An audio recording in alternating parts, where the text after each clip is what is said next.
perp's coat. Dumped it in a garbage can around the corner. There's blood all over it. Make my night tell me you found the victim's ID? Sorry, either it's toast or the fire department washed it away with the rest of our evidence. About all I saw was his hood and his beard and what he did to my husband. We're gonna need your coat for evidence, Mr. Lindbergh. I'm due for a new one anyway. And we'll have you work with a sketch artist. Give me a minute. No ID on the victim.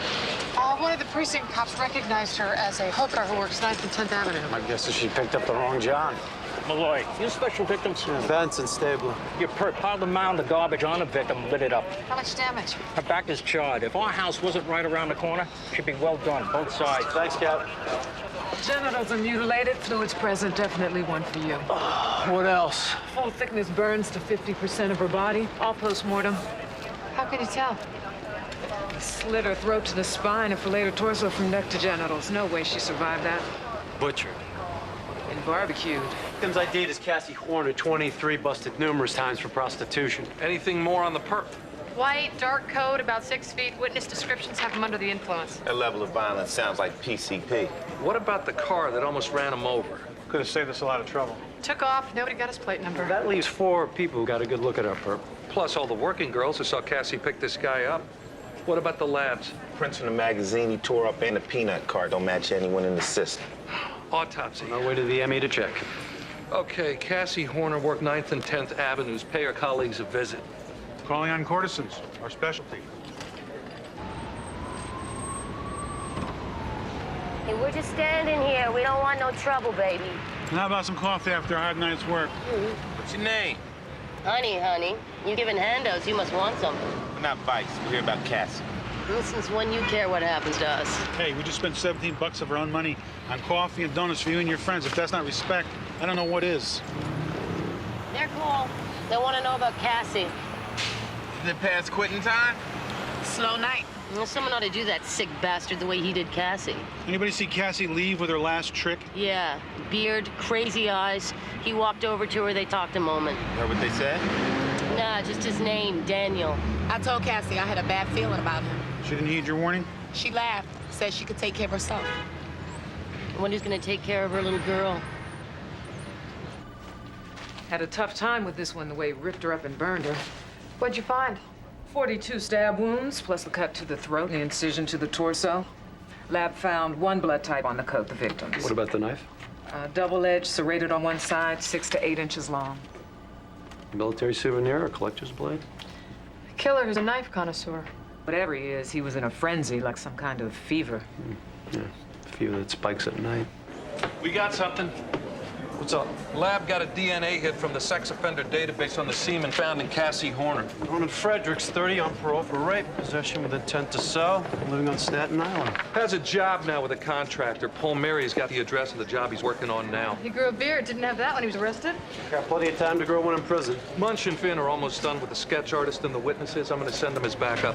Picked up a whore, so what? So it's a parole violation, pal. Well, you're gonna send me back upstate just for that. We're gonna send you back for slicing up a hooker when you were done with her. Didn't slice up anybody. What time did you get home? In the door by 2:30 a.m. And how'd you get there? Number 1 train to the Staten Island ferry, then my car. We did our thing. I paid her and left. I swear, I didn't... Don't make yourself at home. We'll be right back.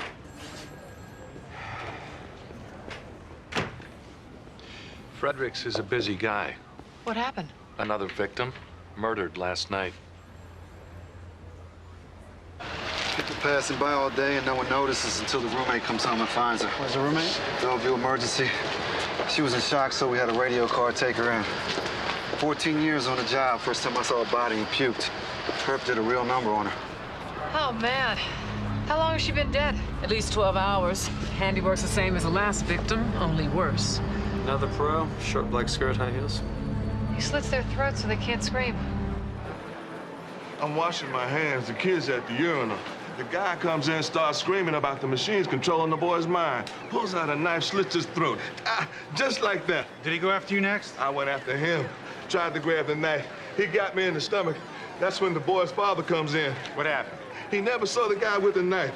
He runs straight for his kid, starts screaming. I'm yelling at him about the knife. Then the guy slices his neck. I couldn't do nothing. Did plenty. Take it easy. We're gonna ride with him. Yeah, all right. What took you so long? Well, we were in Queens. We found the cab driver.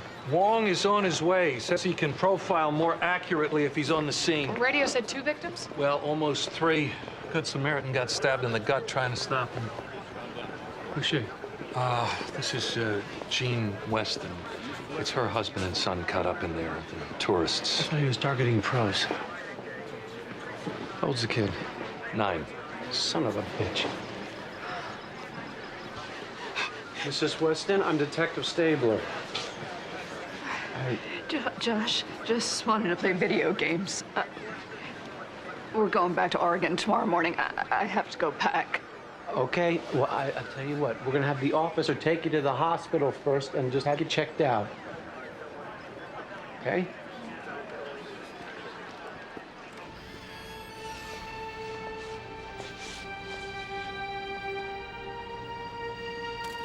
Four victims within 24 hours. 3 in the Theater District, Times Square area, 1 in the East Village.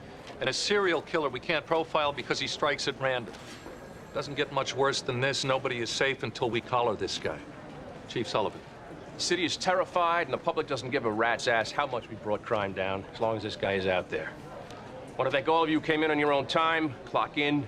We need all the help we can get. Captain Cregan runs the task force and reports directly to me. The phone bank is being set up. With the reward up to 100,000, we're going to be flooded with tips. We investigate every one.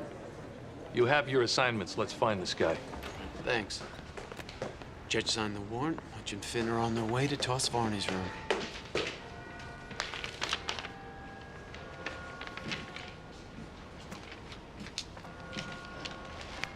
Trimmed his beard.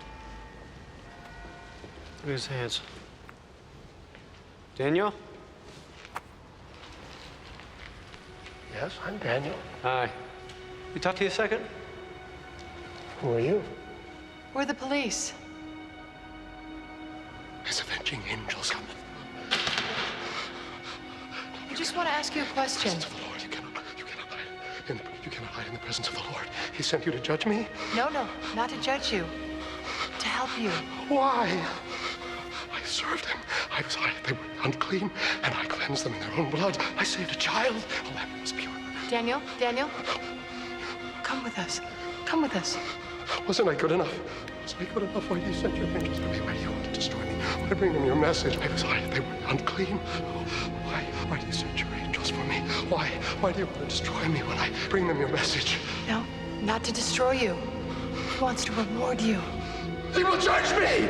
Our Father who art in heaven, hallowed be thy name, thy kingdom come. Thy will be done on earth as it is in heaven. Give us this day our daily bread. Forgive us our trespasses. Pray with me! Yeah? Got it. It's temptation. Daniel Varney. Is the kingdom. You're under arrest for murder. Forever now. Amen. Pray with me. Silent. How long will thou forgive me? You got that right? How long will thou? You say, Ken, it will be used against you in a court of law. Oh, God.